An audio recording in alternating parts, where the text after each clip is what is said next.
Allah yang perkasa, mari kita persiapkan hati kita, diri kita untuk memulai ibadah pagi hari ini. Sebelumnya mari kita berdoa terlebih dahulu. Bapa yang baik, terima kasih untuk kesempatan yang telah Engkau berikan pagi hari ini. Kami mengucap syukur untuk cinta-Mu yang begitu besar bagi kami, Tuhan. Pagi hari ini kami mengkhususkan waktu kami hanya untuk bersekutu dengan Roh-Mu, memberikan diri kami dikuatkan oleh firman dan diisi oleh firman. Bila Roh-Mu memimpin kami pagi hari ini, membukakan setiap rahasia kebenaran firman Tuhan. Terima kasih Bapa. Terima kasih bila firman-Mu yang telah kami terima menjadi realita hidup kami. Kami serahkan ibadah ini ke dalam tangan-Mu Bapa yang baik. Hanya di dalam nama Tuhan Yesus Kristus kami berdoa dan mengucap syukur. Haleluya. Amin.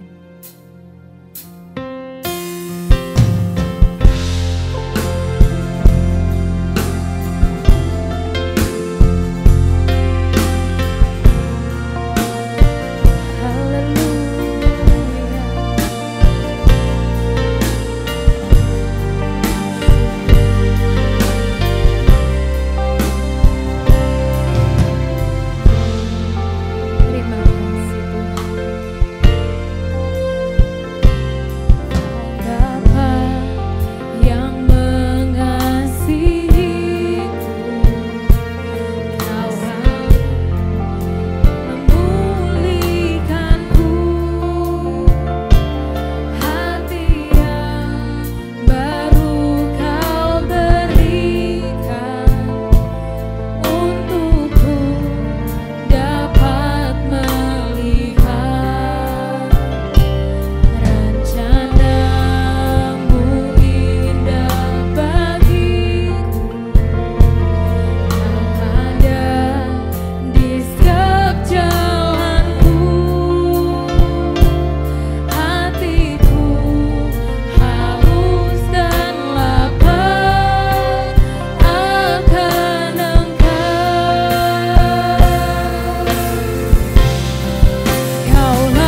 Tuhan Yesus. Haleluya, haleluya. Amin. Shalom manusia yang perkasa. Silakan berikan salam kepada anggota keluargamu, saudaramu. Berikan salam dan katakan Tuhan Yesus baik. Amin.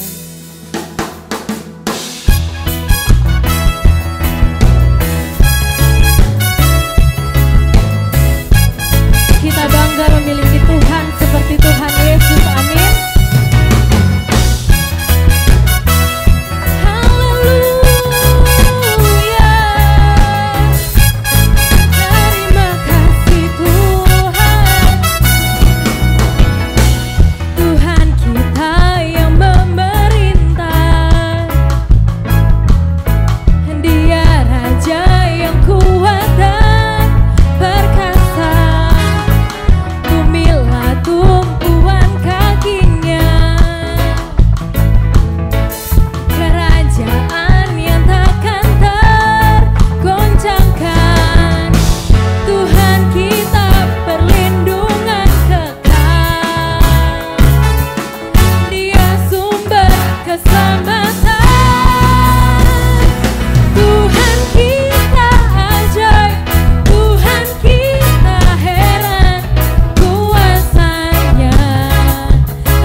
Terima kasih Tuhan, terima kasih.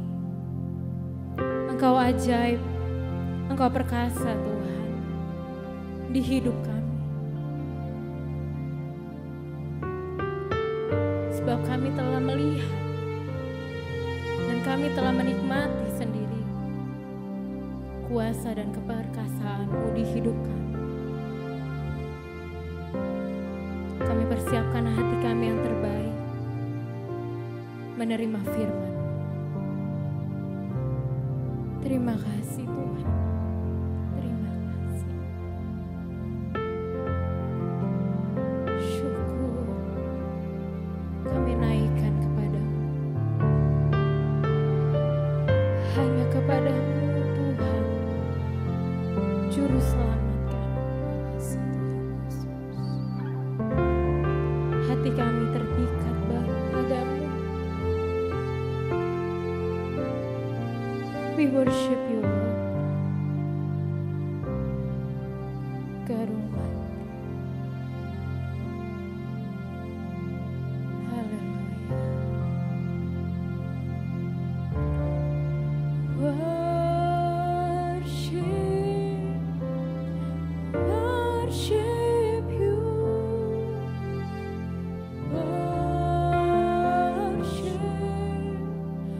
Worship you. Oh, worship.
your presence fill this place as we worship you. Let your spirit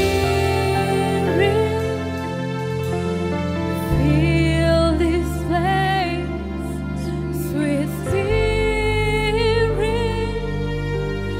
fill my heart. Let your presence fill this place as we worship you, as we worship you. Let your spirit fill this place. Oh, Holy Spirit, fill my heart. Hallelujah.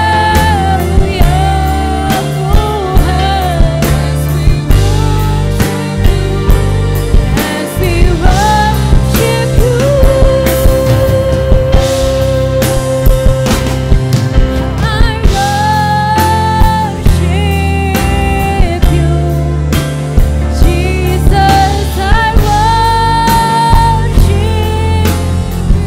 I worship you with all of my heart and all of my soul. I love you. I love to worship you. I love you. I love to worship you, Jesus. I love you. I love to worship you.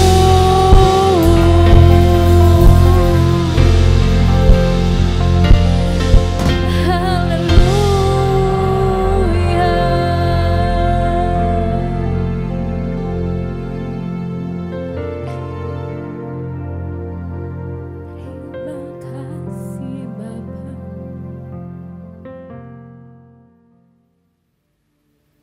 Shalom manusia Allah yang perkasa, selamat diberkati terus menerus di dalam hadirat Tuhan.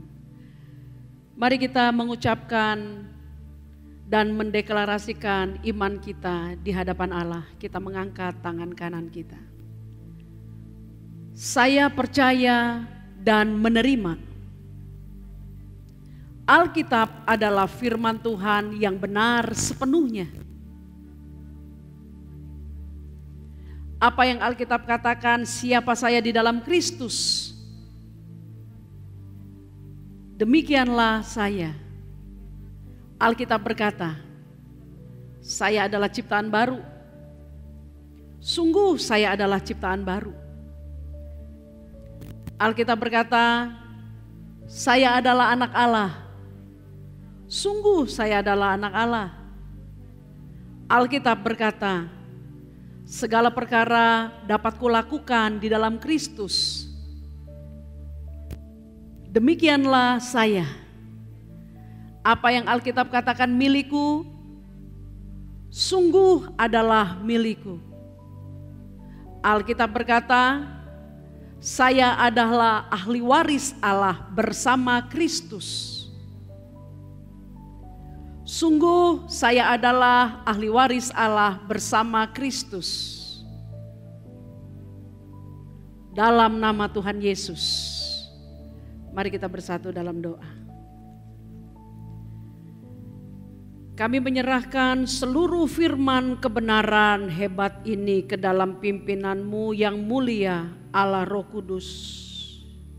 Engkau menyingkapkan rahasia kebenaran firman-Mu, sehingga setiap kami yang mendengarkannya diberkati dan didewasakan di dalam Kristus Yesus.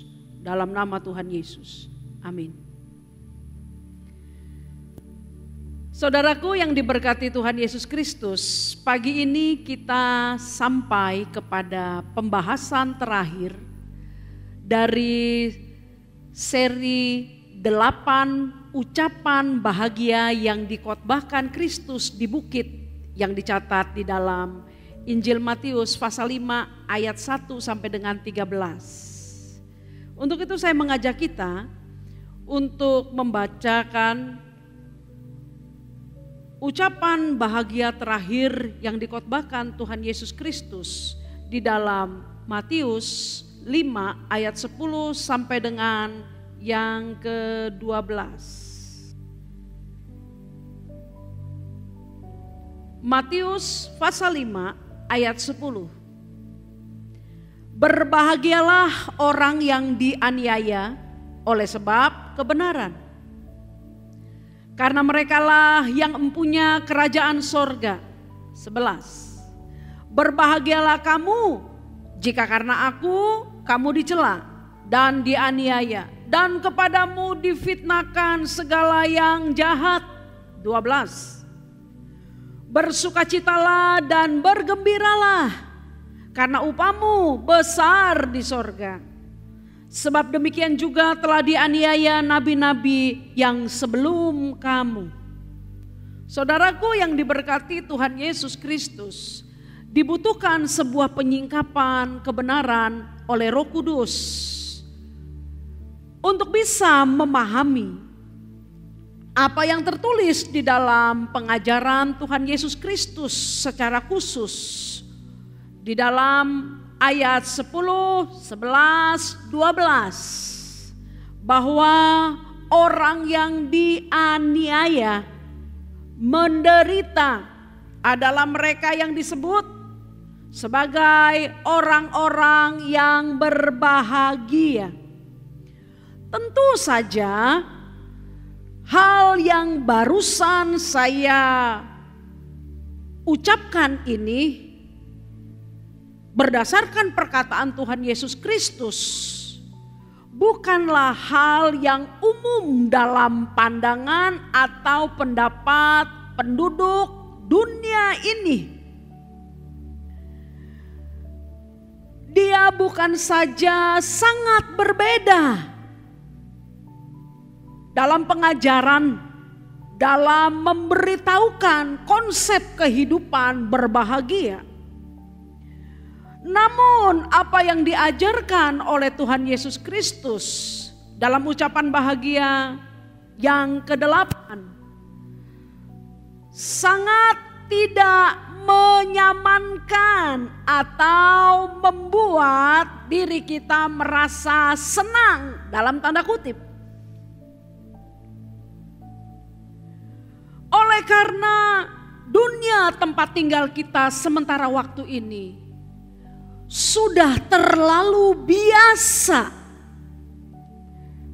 memberikan masukan ke dalam pikiran kita, memberikan masukan ke dalam penglihatan kita, dan seluruh penduduknya untuk membangun sebuah konsep berbahagia yang bertolak belakang dengan kebenaran firman Kristus Yesus.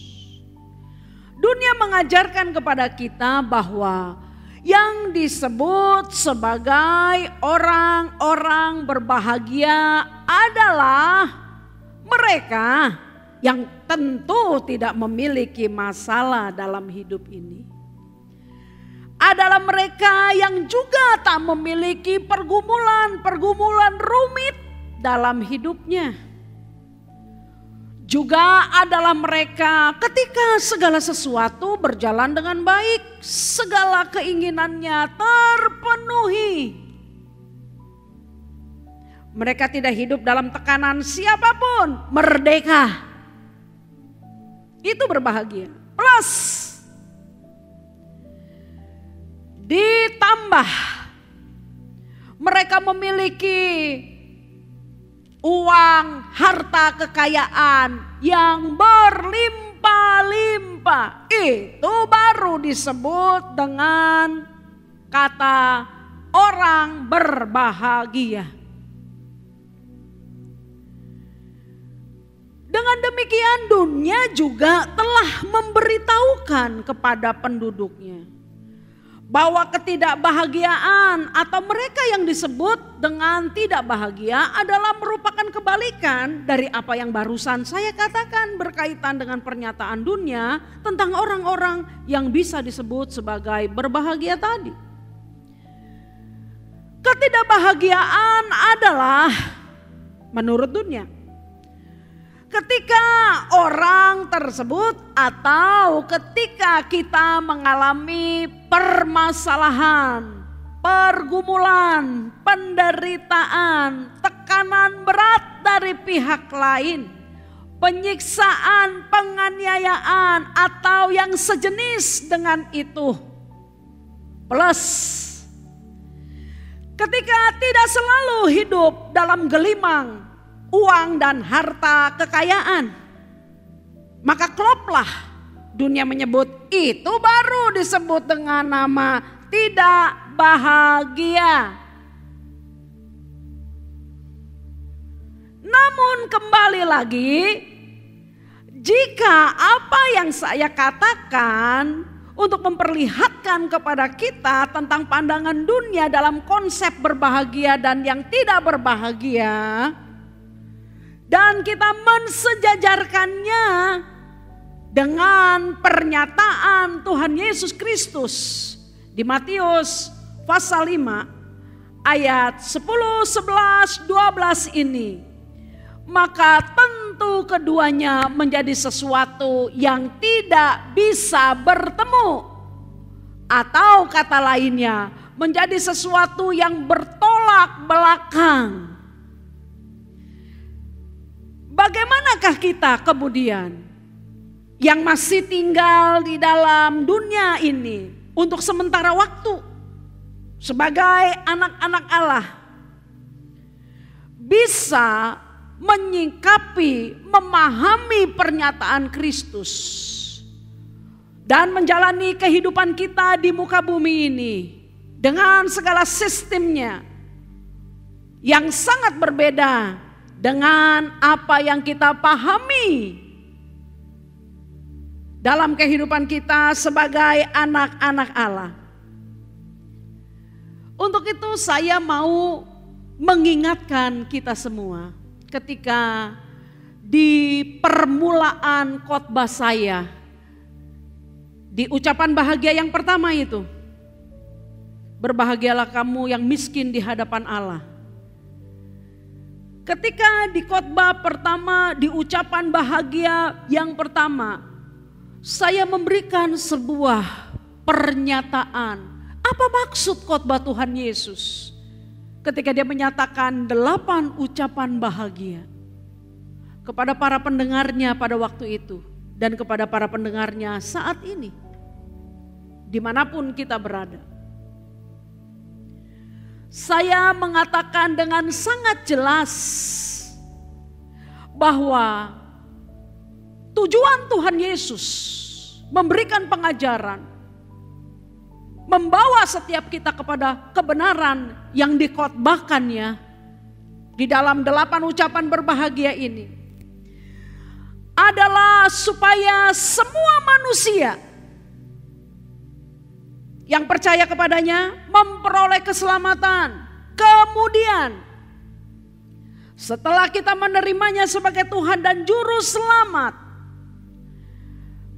maka Tuhan Yesus mengharuskan, ini penting saudara, mengharuskan setiap orang yang menjadikannya Tuhan dan Juru Selamat, kita harus mengalami perubahan konsep cara berpikir, perubahan konsep, perubahan cara berpikir. Ini menjadi sangat penting. Itulah tujuan Tuhan Yesus mengajarkan kebenaran-kebenaran hebatnya bagi kita. Sebab apa yang telah menjadi konsep cara pandang seseorang, itu pula lah yang akan menggerakkan hidupnya. Kalimat simpelnya, kita ini berkelakuan, berbicara merespon sesuatu berdasarkan apa yang ada di pikiran kita. Kalau ibarat komputer saudara, pikiran itu programnya. Diisi apa keluarnya apa, diisi apa keluarnya apa, itu dia. Itulah sebabnya mengapakah Roma 12 ayat yang kedua dengan sangat tegas menyatakan kepada kita, mengatakan kepada kita, atau memperingatkan kita, janganlah kamu menjadi serupa dengan dunia ini. Dalam hal apa? Berpikir. Dalam hal apa? Kepemilikan konsep hidup. Janganlah kamu menjadi serupa dengan dunia ini. Tetapi berubahlah oleh pembaharuan budimu, sehingga kamu dapat membedakan manakah kehendak Allah, apa yang baik, apa yang berkenan kepada Allah, dan yang sempurna. Tujuan Kristus setelah Dia menyelamatkan kita, menjadikan kita anak-anak Allah, memberikan hidupnya kepada kita, Dia menghendaki agar kita mengalami perubahan cara berpikir. Tidak lagi mengikuti apa yang dikatakan dunia, tetapi mengikuti apa yang dikatakan firman. Sehingga kita tidak boleh menjadi sama dengan dunia ini.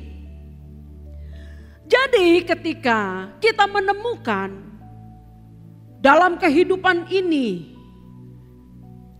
dunia memberitahukan, mengajarkan asas-asas kehidupannya lewat konsep-konsep dan cara berpikirnya yang berbeda seperti tadi yang saya sudah katakan. Dalam hal mana bahagia, mana orang yang tidak bahagia. Sementara Alkitab justru mengajarkan yang berbeda dengan apa yang diajarkan dunia.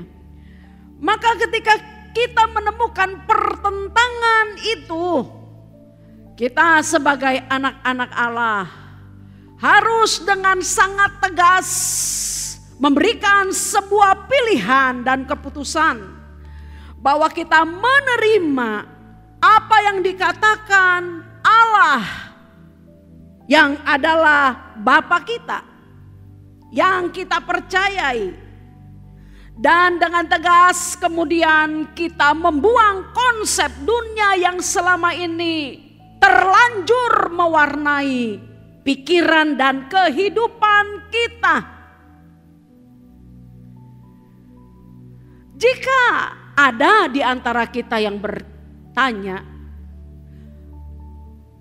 adakah alasan logisnya bagi kita untuk kemudian membuang konsep dunia itu dan mengenakan hanya firman, sekalipun ini bukan sebuah pertanyaan yang harus dijawab.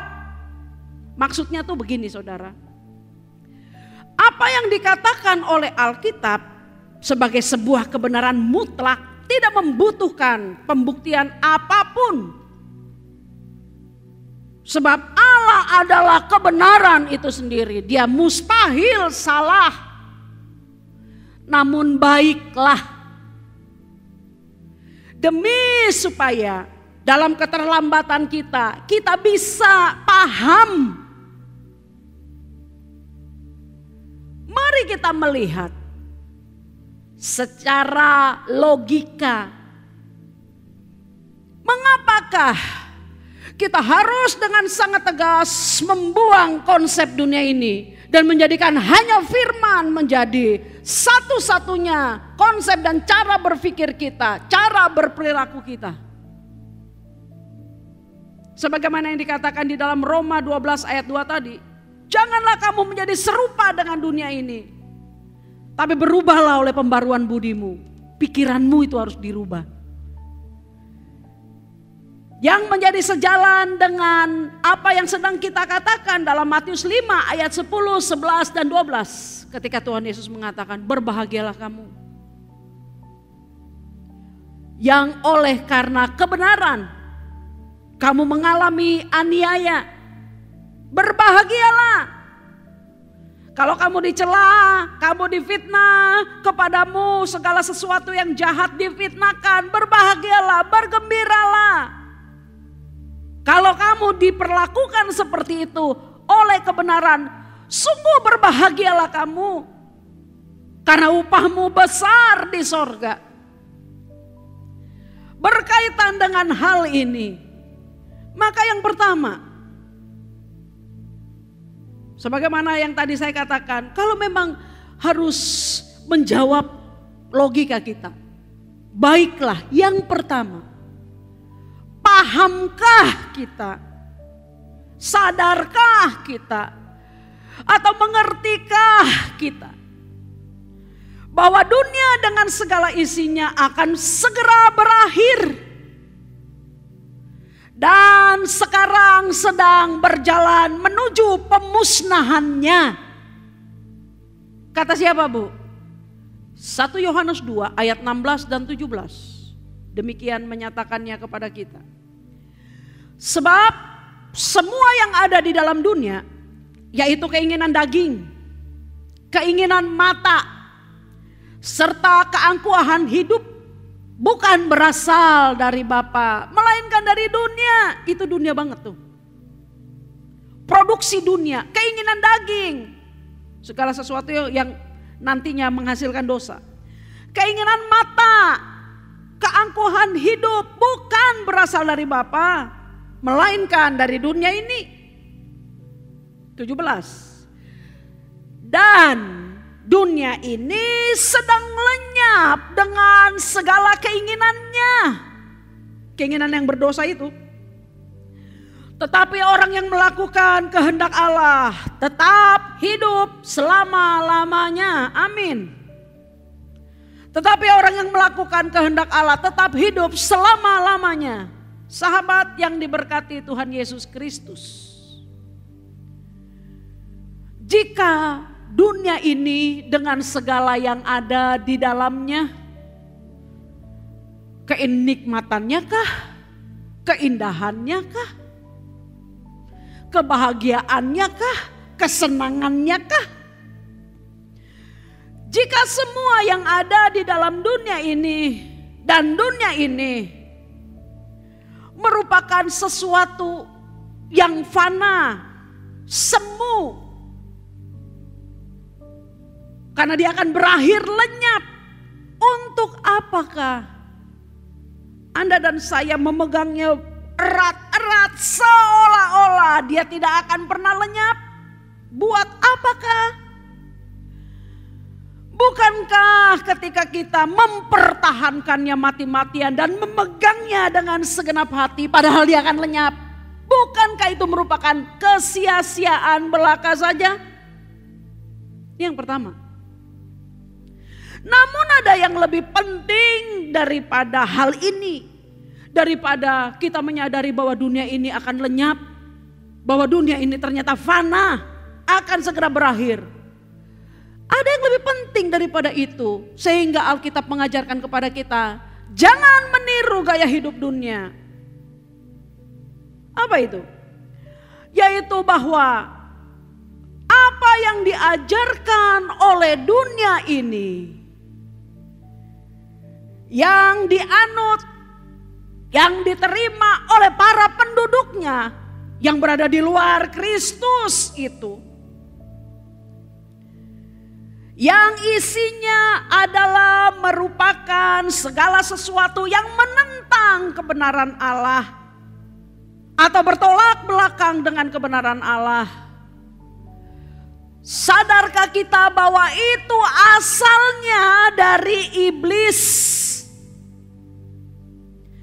yang memang bertujuan untuk menjauhkan, untuk memisahkan kita dari Allah sumber hidup itu, yang daripadanya lah Anda dan saya berasal. Jadi dunia ini dengan segala pengajarannya telah telah bertujuan untuk memisahkan kita dari Allah. Oleh karena itulah Alkitab dengan jelas mengajarkan, jangan menjadi serupa dengan dunia dalam pemikiranmu, tindak tandukmu. Jangan menjadi serupa.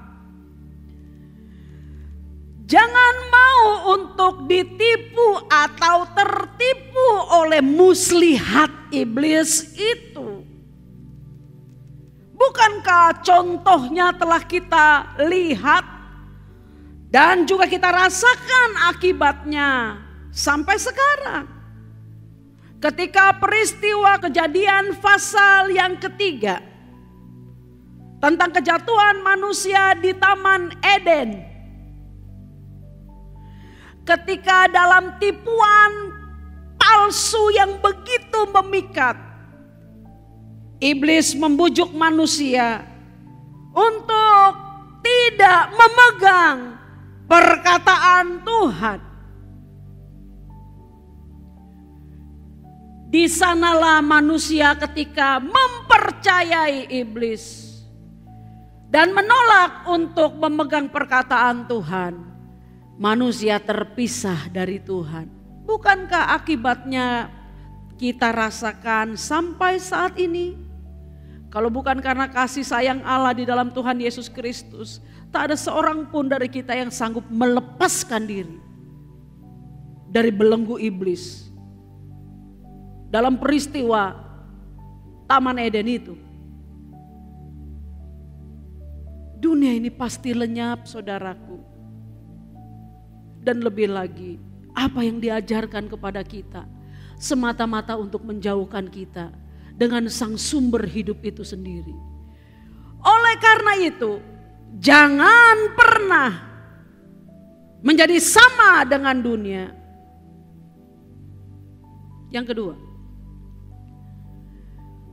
masih tinggalnya kita sementara waktu di dalam dunia yang telah jatuh ke dalam dosa dan dikuasai oleh iblis ini. Pastilah akan membuat kita, orang-orang yang percaya kepada Allah, akan berhadapan dengan permasalahan dan penderitaan. Oleh karena kita memang berbeda dengan dunia ini. Pastilah akan membuat atau membawa kita menghadapi permasalahan dan penderitaan hidup. Karena kita memang berbeda dengan dunia ini. Dunia menjadikan seluruh konsep hidupnya bersumber kepada pengajaran iblis di belakangnya lewat segala macam tipu muslihatnya yang menentang kebenaran firman. Sementara kita sebagai orang percaya hanya mendasarkan seluruh konsep pemikiran dan hidup kita kepada Allah dalam firman-Nya saja.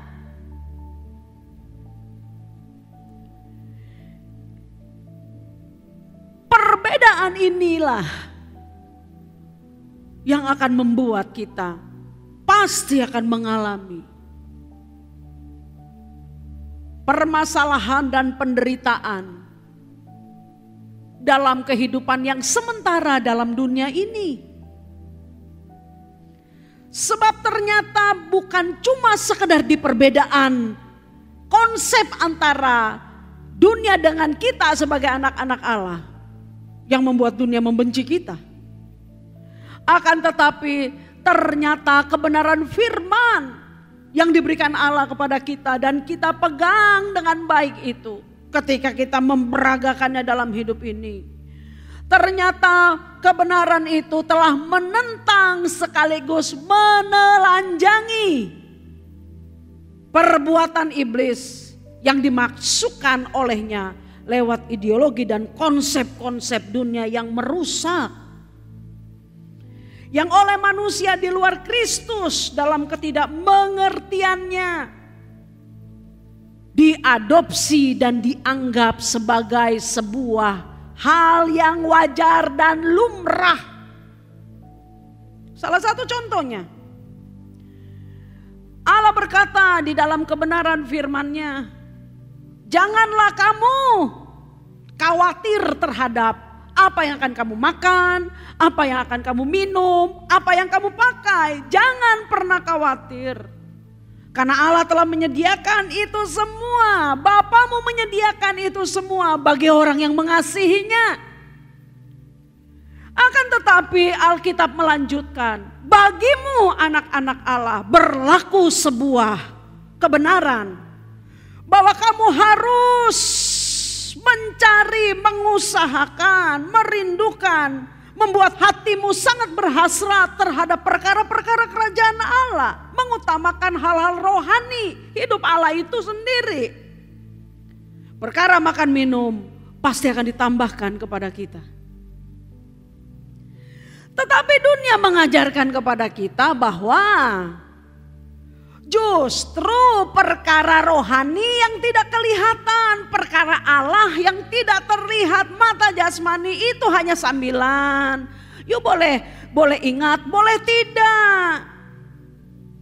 Bukan sesuatu yang paling penting di hidupmu. Yang paling penting adalah bagaimana kita harus bisa makan, minum, pakai dengan baik, dengan berlimpah-limpah. Supaya kita bisa menjadi disegani orang, bisa menjadi dihormati orang. Karena kalau nggak dihormati orang, tidak disegani orang, itu merupakan kecelakaan yang paling luar biasa. Itu yang diajarkan dunia kepada kita. Maka berbondong-bondong manusia dunia ini berusaha berjuang dengan sangat keras sebisa mungkin untuk memperoleh makan, minum, dan berbagai hal jasmani. Padahal itu semua akan ada batasannya. Satu saat akan kita tinggalkan. Karena dunia ini akan sedang berjalan menuju dalam masa pemusnahannya. Ini merupakan hal yang sangat berbeda. Hal yang sangat berbeda. Bukankah kenyataan hidup memberitahukan kepada kita? Berapa banyak orang yang berkelimpahan, makan, minum, pakai, toh ketika secara batin dia tidak memiliki Allah, pasti dia tidak punya damai sejahtera. Percayalah, urusan jasmani tidak akan pernah mengenal kata puas. Sebab yang hanya bisa memuaskan kita, Allah itu sendiri. Tempatnya hanya kepada Allah saja. Jadi jangan mau diajar berbeda dengan apa yang Tuhan ajarkan kepada kita. Atau ketika Alkitab mengajarkan kepada kita, jangan balas jahat dengan jahat, jangan. Balaslah kejahatan dengan kebaikan. Kasihlah musuhmu, berdoalah bagi orang yang menganiaya kamu. Jangan balas kejahatan dengan kejahatan, sementara dunia justru menganjurkan hal yang berbeda. Harus dibalas yang jahat supaya dia kapok. Itu urusan dunia. Padahal kalau kita mau duduk merenungkan kebenaran firman Tuhan, kita menemukan betapa hebatnya Allah mengajarkan kepada kita. Sebab tahukah kita, ketika kejahatan dibalas dengan kejahatan, maka tidak akan pernah ada penyelesaian. Tidak akan pernah ada penyelesaian masalah di sana. Sebab pembalasan itu tidak pernah mengenal kata puas. Akan selalu berulang, satu dibalas, yang satu membalas, satu dibalas lagi, yang satu membalas, selalu begitu. Alkitab mengajarkan kita menyudahi setiap kejahatan itu dengan kebaikan. Cukup, ku ampuni karena Allah mengampuni aku. Dan dalam begitu banyak konsep-konsep yang dunia ajarkan yang berbeda dengan yang kita pegang, kita bisa menyebutkannya satu persatu, tapi tidak di bagian khotbah ini oleh karena kita terbatas oleh waktu. Untuk hal itu Tuhan Yesus sangat memahami. Saya sangat bersyukur, sangat berterima kasih betapa Allah yang luar biasa itu amat sangat memperhatikan kehidupan kita, anak-anaknya yang menaruh seluruh hidup kepadanya. Rasa syukur itu begitu menakjubkan ketika kita melihat sebelum Tuhan Yesus memanggul salib ke Golgota, Dia berdiri di hadapan Allah menyampaikan sebuah doa permohonannya yang pasti didengar oleh Bapa.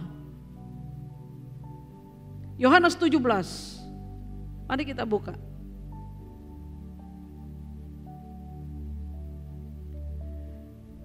Kita mulai dari ayat ke-11 sampai 15 saja.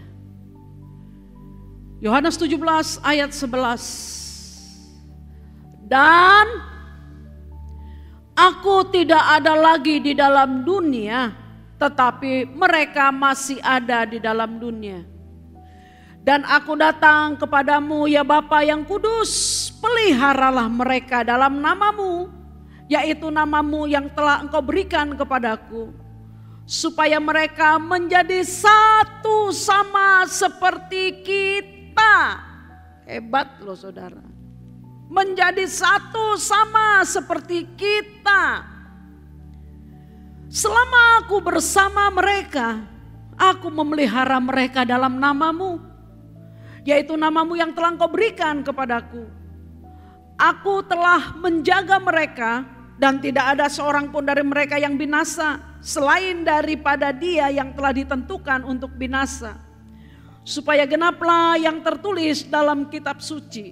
13. Tetapi sekarang aku datang kepadamu dan aku mengatakan semuanya ini sementara aku masih ada di dalam dunia. Supaya penuhlah sukacitaku di dalam diri mereka. Ayat 14. Aku telah memberikan firman-Mu kepada mereka dan dunia membenci mereka. Karena mereka bukan dari dunia, sama seperti aku bukan dari dunia. 15. Aku tidak meminta supaya Engkau mengambil mereka dari dunia, tetapi supaya Engkau melindungi mereka daripada yang jahat. Tuhan Yesus telah berdoa kepada Bapanya berkaitan dengan keberadaan kita, anak-anaknya yang masih tinggal dalam dunia untuk sementara waktu ini. Supaya Bapa memberikan kepada kita perlindungan, pemeliharaan sekaligus kekuatan menghadapi yang jahat itu. Pertanyaannya sekarang adalah bagaimanakah supaya perlindungan, pemeliharaan, pemberian kekuatan Allah itu bisa kita akses dalam kehidupan kita sehari-hari. Sehingga perjalanan kehidupan kita dalam dunia yang sementara ini sungguh bisa berjalan sebagaimana yang dikehendaki Allah, diberkati dan berkemenangan di dalam Kristus senantiasa.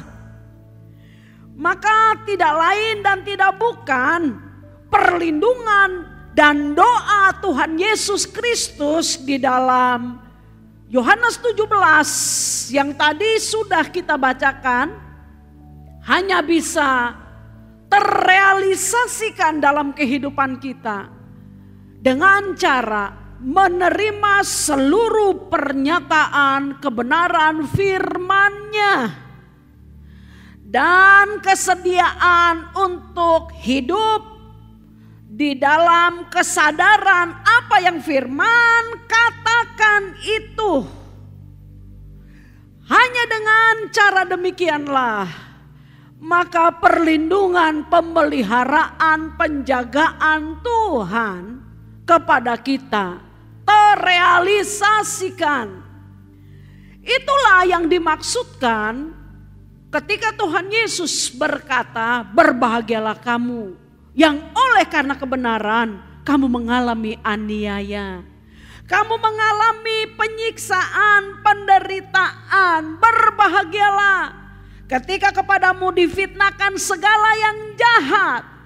Karena kamu berdiri dalam kebenaran, dunia pasti membenci kamu. Sama seperti dunia membenci Tuhan Yesus Kristus. Sebab kita bukan berasal dari dunia. Tapi itu tidak boleh membuat kita menjadi kalah dan menghancurkan kita. Sebab pemilik firman itu membackup habis kehidupan kita yang percaya kepadanya. Dengan cara tetaplah berdiri dalam kebenaran itu apapun situasinya, bagaimanapun keadaannya. Jangan pernah keluar dari kebenaran firman itu. Sahabat yang diberkati Tuhan Yesus Kristus.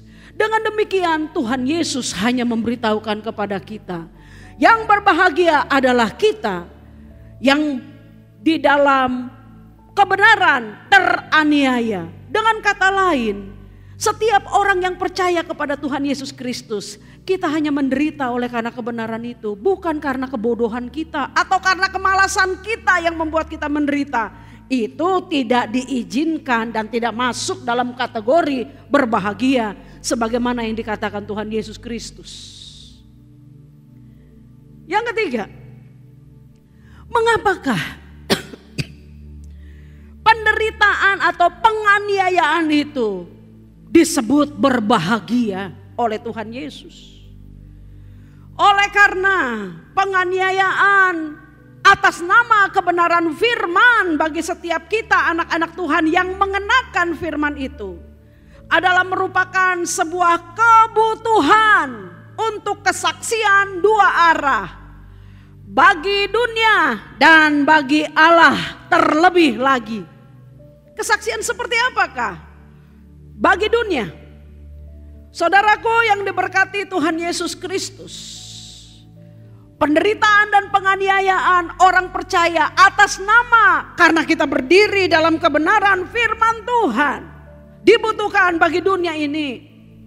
Supaya dunia ini sadar dan bisa melihat mana yang salah, mana yang benar di dalam peragaan hidup kita yang memegang firman. Dan dunia ini bisa melihat betapa rancangan baik, sempurna Bapa di surga dalam Tuhan Yesus Kristus diberikan bagi semua orang. Dengan catatan asal dia mau menerima Tuhan Yesus Kristus sebagai Tuhan dan Juru Selamatnya. Supaya dunia ini mengenal kasih Allah di dalam Tuhan Yesus Kristus. Itulah yang telah menjadi maksud utama. Mengapakah Allah harus datang menjadi manusia di dalam diri Tuhan Yesus Kristus? Untuk menyelamatkan setiap orang berdosa, untuk melepaskan manusia dari belenggu dosa yang selama ini memisahkan kita dari Allah, untuk memberikan hidup Allah yang hebat itu kepada setiap manusia. Itulah sebabnya Tuhan Yesus telah datang, dan inilah yang harusnya menjadi sebuah tujuan hidup setiap orang yang percaya kepada Tuhan Yesus Kristus. Memperagakan kehidupan Allah dalam diri kita. Menyatakan kasih sayang Allah kepada dunia ini. Supaya banyak orang boleh diselamatkan dan menerima kehidupan kekal dari Allah bagi kita. Saudaraku, betapa Tuhan sangat merindukan bahwa semua orang berbalik kepadanya, Sang Maha Pencipta itu, dan hidup diberkati di dalam hadirat-Nya. 2 Petrus 3 ayat 9 berkata, Tuhan tidak lalai menepati janjinya, Sekalipun ada orang yang menganggapnya sebagai kelalaian, tapi ia sabar terhadap kamu. Karena ia menghendaki supaya jangan ada yang binasa, melainkan supaya semua orang berbalik dan bertobat. Keberadaan kita di dalam dunia ini adalah merupakan kesaksian bagi kemuliaan Allah. Untuk membawa banyak orang datang kepada Allah. Melihat Injil Kristus itu dalam diri kita yang percaya kepadanya. Kesaksian bagi Allah bahwa keberadaan kita di dalam dunia ini adalah merupakan bukti nyata bahwa Allah itu benar dan firman-Nya adalah kebenaran semata-mata. Sekali lagi, keberadaan kita orang percaya di dalam dunia ini bagi Allah adalah merupakan sebuah pembuktian bahwa Allah itu benar dan firman-Nya adalah kebenaran semata-mata. Itulah sebabnya Allah mendukung penuh setiap orang yang mengabdi kepada firman-Nya. Allah membuat perbedaan antara orang yang sungguh-sungguh mengabdi kepada firman-Nya dan orang fasik. Allah membuat perbedaannya. Mazmur 37 ayat 23 menyatakan, Tuhan menetapkan langkah-langkah orang yang hidup berkenan kepadanya. Apabila ia jatuh, tidak sampai tergeletak, sebab Tuhan menopang tangannya. Sementara bagi orang yang tidak mengenal Allah, Mazmur 68 ayat 3 berkata, seperti asap hilang tertiup, seperti lilin meleleh di depan api, demikianlah orang fasik binasa di hadapan Allah. Itulah mengapa sahabatku yang diberkati Tuhan Yesus Kristus, ketika Daniel berdiri di hadapan kebenaran firman Allah dan kepadanya difitnahkan segala yang jahat, sehingga dia dimasukkan ke dalam penghukuman kandang singa itu. Tidak ada satu ekor singa pun yang bisa membunuhnya. Tidak ada satu ekor singa pun yang bisa membunuhnya. Itu juga mengapakah Sadrak, Mesak, Abednego yang memegang kebenaran firman Allah, yang oleh raja dan penguasa pada masa itu dikatakan, kamu harus menyembah dewa buatanku. Tapi dia berkata, sekali-kali tidak. Mereka kemudian dimasukkan ke dalam dapur api yang sudah dipanaskan 7 kali lipat. 7 kali lipat. Bahkan algojo yang melemparkan mereka masuk ke dalam dapur api itu pun hangus, mati, terbakar. Tapi Alkitab memberikan kesaksian luar biasa. Sadrak, Mesak, Abednego, mereka baik-baik saja di dalam api itu. Bahkan bau terbakar pun tidak tercium dari 3 orang ini. Kenapa? Allah membackup habis kehidupan semua orang yang mengabdi kepada firman kebenarannya. Akhirnya berdirilah teguh di atas firman kebenaran. Jangan pernah ditakutkan oleh apapun juga. Peganglah firman itu. Setialah sampai akhirnya. Jadilah kuat sampai Tuhan datang menjemput kita. Tuhan Yesus memberkati kita. Amin. Mari kita berdoa bersama. Dalam nama Tuhan Yesus, Roh-Mu yang kudus menguatkan kami, menjadikan kami setia Tuhan kepada firman satu-satunya kebenaran yang kami miliki sampai akhirnya. supaya kehidupan kami boleh menyaksikan hebatnya Tuhan. Dalam nama Tuhan Yesus, diberkatilah kita semua. Amin. Shalom Bapak Saudaraku dikasih Tuhan, kita bersyukur kepada Tuhan karena kepada kita bukan saja kita dianugerahkan untuk beroleh hal yang mulia yang baik dari Allah, tapi juga kita beroleh kemuliaan untuk boleh menderita bersama-sama dengan Kristus. Karena itu saudaraku tetap teguh pada firman Tuhan dan jangan takut dianiaya oleh karena nama Tuhan atau oleh karena Injil Tuhan kita Yesus Kristus, sebab ada kemuliaan di balik itu semua. Mari kita menerima berkat dari Tuhan. Para kekasih Kristus, jika ada di antaramu yang kurang sehat, taruhlah tanganmu di bagian yang sakit dan terimalah kesembuhanmu. Di dalam nama Tuhan Yesus Kristus, aku tolak semua sakit penyakit, tinggalkan setiap umat Tuhan. Tinggalkan setiap umat Tuhan di dalam nama Tuhan Yesus Kristus. Jadilah sembuh dan jadilah sehat oleh kuat kuasa Roh Kudus di dalam nama Tuhan Yesus Kristus. Dan Tuhan sekarang ulurkan tanganmu, berkat-Mu tercurah atas kami semua. Berkat yang limpah dari Bapa di surga, anugerah Tuhan kita Yesus Kristus dan persekutuan yang Roh Kudus tetap tinggal serta dengan kita sekarang sampai selama-lamanya. Sungguh kuatlah rohmu, kuatlah jiwamu, segarlah jiwamu, sehatlah tubuhmu, rumah tanggamu dilimpahi dengan berkat damai sejahtera, studi dan pekerjaanmu diberkati, dan dimanapun kau melangkah, engkau adalah saksi Kristus yang telah bangkit. Tuhan memberkati kita dengan limpah. Di dalam nama Tuhan Yesus Kristus saya nyatakan berkat ini sah. Amin. Amin. Para kekasih Kristus tetap setia kepada kebenaran. Jangan takut menderita karena nama Tuhan. Itu merupakan sebuah anugerah yang besar bagi kita. Tuhan Yesus memberkati, sampai ketemu di ibadah yang akan datang. Amin.